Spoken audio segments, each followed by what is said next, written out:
Hey everyone, Scott here to discuss Shrek 2, featuring the voices of Mike Myers, Eddie Murphy, Cameron Diaz, Julie Andrews, Antonio Banderas, John Cleese, Rupert Everett, and Jennifer Saunders, directed by Andrew Adamson, Kelly Asbury, and Conrad Vernon. Now, I remember going to theaters for this one back in 2004, but is it as good as I remembered? Let's see. I remember there was references, but let's get in there.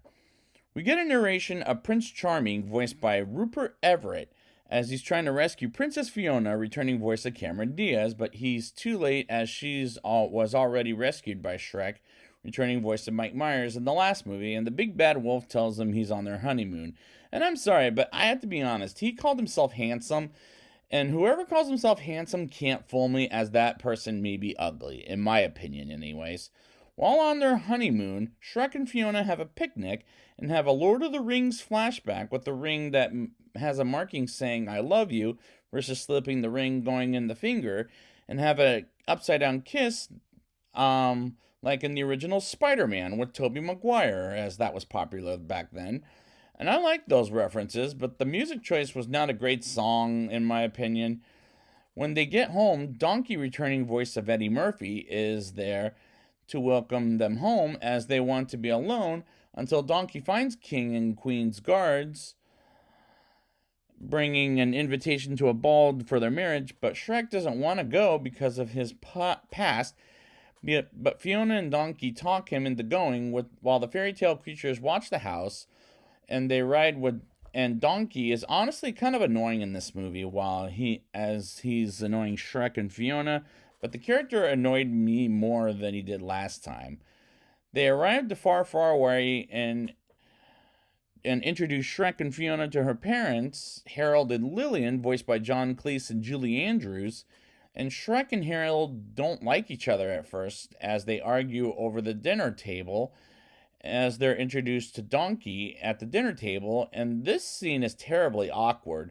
And they go back and forth with the food, which sort of made me laugh, but I laughed a little harder when they're blaming each other as Donkey blames himself. But the scene is kind of funny, like a Meet the Parents plot. Fiona is encountered by her very own fairy godmother, voiced by Jennifer Saunders, as she breaks into a song which is a little obnoxious, but she stops the singing, and Shrek and Donkey enter the room and acts rude to her, and the godmother leaves Shrek and Fiona having an argument, as Shrek wants to leave, but Fiona and Donkey want to stay, and the conversation gets to the point it's out of control, and Harold and Lillian have an argument about his behavior until the fairy godmother comes and talks with him about how Charming didn't make it in time but wants to get rid of Shrek and make a potion to make Fiona kiss Charming. And I do like these characters, despite Charming is ugly and Donkey is annoying me. So I'm so far 50-50 on board with this movie versus not really. But this is kind of working, but at the same time, I'm not finding this as good as the original. The animation would be repeated in movies like Madagascar, The Boss Baby, Monsters, and Monsters vs. Aliens. Harold goes to a bar to find a hunter of ogres from the ugly stepsister, voiced by Larry King, and he'll be more of a character next time. And who is the ogre hunter? I'll let you know in the next segment. Shrek can't sleep at night, but he reads Fiona's diary, and he sees he used to call herself Mrs. Fiona Charming, until Harold knocks on the bedroom door, I'll say, and Shrek answers it as he asks Shrek to meet him at a place to continue their father son in law relationship. And the next day comes, and it works pretty good as Shrek takes Donkey with him and encounters the ogre hunter that happens to be a cat named Puss in Boots, voiced by Antonio Banderas. And can I just say now, best character in this movie, as he's funny, and no wonder we got a sequel to his spin-off coming this Christmas. But we'll have to see about him in the sequels and the two spin-off movies. But in my opinion, best character in this movie. Puss attacks Shrek until Donkey accidentally kicks Shrek in the privates. And it ends up with Puss coughing up a hairball until Harold hired him out of the blue.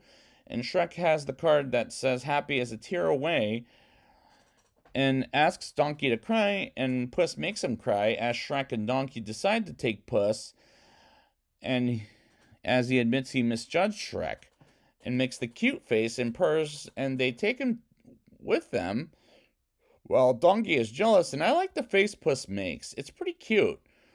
Fiona wakes up and Shrek isn't there and asks her parents where he went, and they say they haven't seen him in a while Shrek and Donkey and Puss get to the fairy godmother's place and try to visit her about a happily ever after, and she says to them there's no ogres in any of the stories, like Cinderella versus Sleeping Beauty, you name it, as they can't have a happily ever after. So Shrek doesn't have a choice but to sneak around the steal a potion with that says that's for happily ever after, while Puss with Donkey keeps with Puss while Donkey keeps watch but is unsuccessful as they get chased by the fairy godmother's guards, which felt like a repeat of the first film, as the sequence has problems, sure. Shrek and Donkey take the potion and don't feel anything when the rain starts, and they get in a farmhouse, and the next day Shrek is a human, as does Fiona, while Donkey turns into a stallion. And three girls wake him up as a human. Shrek wants to get with Fiona as a human, but in order to make it permanent, he has to get Fiona by midnight, or they change back to ogres, so they go back and get Fiona as the fairy godmother is there, and Fiona approaches Charming, and the fairy godmother, without knowing that she thinks it's Shrek, but it's really Charming. But anyways, the fairy godmother tells Shrek to let her go, and these scenes are really getting mediocre at best. Harold goes to the fairy godmother and says to call the plan off, and Shrek, Donkey, and Puss are found and captured by the guards of Far, Far Away, while the fairy tale creatures watch the ball on the TV, and as the ball begins with Fiona not recognizing her husband, and the fairy tale creatures break out Shrek, Donkey, and Puss with the Mission Impossible music going on, which was kind of bad, while they go to the ball with a big surprise by Gingy making a giant gingerbread man, or gingerbreadzilla, let's call it. Nah, I'm kidding. And Charming tries to charm Fiona, but she knows something is different about him, and the fairy godmother sings a little hero, and the giant opens the door to the kingdom while the guards pour milk on the giant, and Shrek gets in and opens the door for Donkey and Puss, and Puss stands off some guards, and before Fiona kisses Charming, Shrek barges in, and the fairy tale creatures come out for a fight on the fairy godmother, and the fairy godmother is led to believe Fiona took the potion to kiss the first person she kisses, which was Charming at first, but she beats him up to the ground, while Harold sacrifices himself and turns into a frog, while a spell that hits the fairy godmother until she disappears and turns into bubbles. And Shrek and Fiona turn back into ogres by Fiona's choice, and Donkey turns back into a donkey, and Donkey and Puss sing Livin' La Vida Loca, and and credits roll to a mid-credit scene coming when, as Donkey is depressed about having no love, but the dragon comes in with their children, with Donkey and dragon mixed, and the climax had problems, which are family film cliches, and they were problematic, sure, but they were, I don't know. Let's get to the rating. I'll give this movie a 6.7 out of 10. Puss in Boots is the best character in this movie, as I look forward to seeing more of him in the sequels and the two spin-offs, and I like the other characters except for Charming, who was ugly, and Donkey, who was annoying me for half the movie.